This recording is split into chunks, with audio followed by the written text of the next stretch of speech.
Welcome back, everyone. Let's continue on and learn something about the reactivity of alcohols. Again, it's important stuff because alcohols are so common. Of course, ethanol comes to mind, of course, as does isopropyl alcohol, which is rubbing alcohol. Phenol itself, of course, was also used as an antiseptic for a long time, and to some degree still is. So I think it's important for us to know something at least about how alcohols behave now that we know something about their structure. How do they behave chemically? So this section talks about elimination reactions, the E1 and E2 reactions. We didn't cover those in Chapter 6, and I am not sorry for not covering them. I think it's a needless extra bit of detail that can very quickly become too confusing to be worth it. But suffice it to say, there are these two types of elimination reactions that correspond well to the similarly named nucleophilic substitution reactions. Just like the SN2 reaction having only one step, the E2 reaction is only one step. Just like the SN1 reaction is two steps, the E1 reaction is two steps.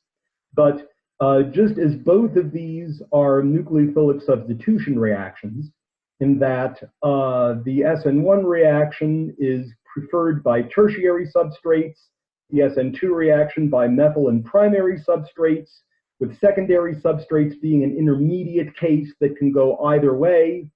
The same is true over here. The E2 reaction is preferred by primary substrates, not methyl. You can't do an elimination in a methyl carbon. And the E1 reaction is preferred for tertiary substrates, with, again, secondary substrates being somewhere in the middle. So the idea that I think is important, though, is whatever the mechanism of the elimination reaction is, I don't think we need to worry about that just now. But whatever the mechanism is, I would like you to be aware of what an elimination reaction is. And that means we're going to start with some compound, in this case an alcohol. Let me quickly sketch out a generalized alcohol over here. So we're not going to specify what's bonded to most of those carbons, except to point out that one of those carbons is an OH on it. We are talking about an alcohol here.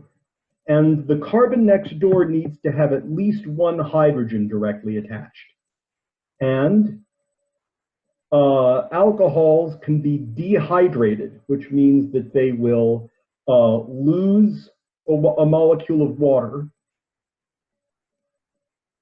and you'll wind up with an alkene as a result, with the other four bonds to carbon being attached to whatever they had been attached to originally in the starting alcohol. So, and of course, you will also get a molecule of water as your inorganic side product. Not that we care about that nearly as much as about the alkene, but remember also that a typical elimination reaction of any kind is basically of the type AB goes to A plus B. It means that some molecule breaks up into two or more smaller pieces.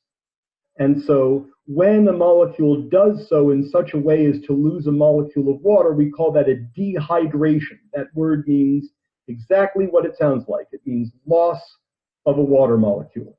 So dehydration is a special kind of elimination. All dehydrations are eliminations. Not all eliminations are dehydrations. But in the case of an alcohol, these molecules can lose water to form an alkene. And there are several ways to do this. Normally, the way we do this is in the presence of an acid catalyst. And it might here mention the particular acid catalyst in question. It might say sulfuric acid or phosphoric acid, for instance, are pretty commonly used ones. It might also just say H+. So either way, we're going to need an acid catalyst in order to get this done. And usually these require heat in order to get the job done. They tend to be endothermic processes. Endothermic, but entropically favored, right? Because one particle is breaking into two pieces, so you have more things bouncing around when you're done with the reaction than when you started. So you've increased the entropy. But so that's why it's typically necessary to heat these. For example, let's do a particular example. 1-propanol, if you treated it with an acid catalyst. So let's just, for now, say H+ and heat. But again, it could be any strong inorganic mineral acid. So sulfuric acid would be fine, HCl would be fine, phosphoric acid would be fine, anything preferably cheap. And what you will wind up with as the organic product, you will get a molecule of water, but for your organic product, you'll wind up with a molecule of propene. Of course, we don't need to say 1-propene because there's only one possible way to do that. And you will also get a molecule of water, of course. But if you're asked for the major organic product, that would be the alkene. The major organic product is always going to be an alkene. And in order to figure out what the structure of the product alkene is, if you're given the alcohol starting material, 3 steps. Basically, remove the OH, remove an H on one of the well, that's interesting, on one of the carbons next door, which of course there are 2 here. You don't have to show them, you can, but if it helps you to see what's going on, you can certainly show them. So we need to lose one of those 2 protons, and then put a double bond between the 2 carbons that you did this action upon. And so there will be 1 hydrogen left on that carbon, of course. You don't have to show it. I'm just going to show it here for clarity. The other one will wind up in a molecule of water. So that's pretty easy for something like propanol. What if there's multiple possible alkene products? In those cases, it's generally easier than you would think to figure out what the major product will be. And so you have to be careful if the question is asking you for the major product, which I think they generally should. Certainly I would. I'm not fond of asking for minor products, because if I did, I'd be awfully clear about it. OWL will, of course, be OWL. But the major product, the one you get the most of in the product mixture, will be the most substituted alkene. And so I picked one here, 2-methyl-2-pentanol. Let's see if old Jack can draw 2-methyl-2-pentanol today. Oh, I think we can manage. 2-methyl-2-pentanol. I think we got it over here. So there's your 2-methyl-2-pentanol. If we now treated this with an acid catalyst and heated it, well, we could imagine a few different things happening. There's 3 carbons next door that have hydrogens on them. There's this CH2, and there's these 2 methyl groups. Those 2 methyl groups are the same, so it wouldn't matter which of those 6 hydrogens we removed. But the CH2 is different, so in principle, let's notate these 2 different types of hydrogen. Could do it with water, but I'm aware that some people are, or I could do it with color, but I'm aware that some people are colorblind, and actually it is not as rare as you might think. So let's call that hydrogen HA, and let's call this hydrogen over here HB, because they're different from one another. So there's 2 hydrogens here that are HB. I'm just showing one of them. And then there's 6 A hydrogens on those 2 methyl groups. So let's think for a moment what we would get using the same step-by-step method to draw the product structure as before. What if we lost one of the A hydrogens, and what if we lost one of the B hydrogens? So let's think about that. If we lost one of the A hydrogens along with the OH group, I'm just going to fix the bond angles here. well, then we would get this alkene. And the way I did that is, again, I removed HA and I removed OH, and then I made a double bond here between the two carbons that participated in that operation. So we would get this alkene over here. This is if we remove HA. But there's another possibility. We could also just as easily have removed one of the B hydrogens. Let's see what we get in that case. So we'll remove HB. There's still going to be one hydrogen there, of course. So this carbon with the HA on it will still be there. Come on, Jack. That'll be HA. And now we'll get a double bond over here. And actually, I just realized there's two alkenes. This could be E or Z, right? But there's actually a neat way of showing that. If you ever see this notation, what they'll do is they'll draw wiggly lines like this. And what that means is that you get a mixture of, oh, wait a minute, what am I doing? Duh, they're both methyl groups, so there is no E and Z. Yeah, I was thrown off by the hydrogen. I thought it was a methyl group at first. So thank goodness.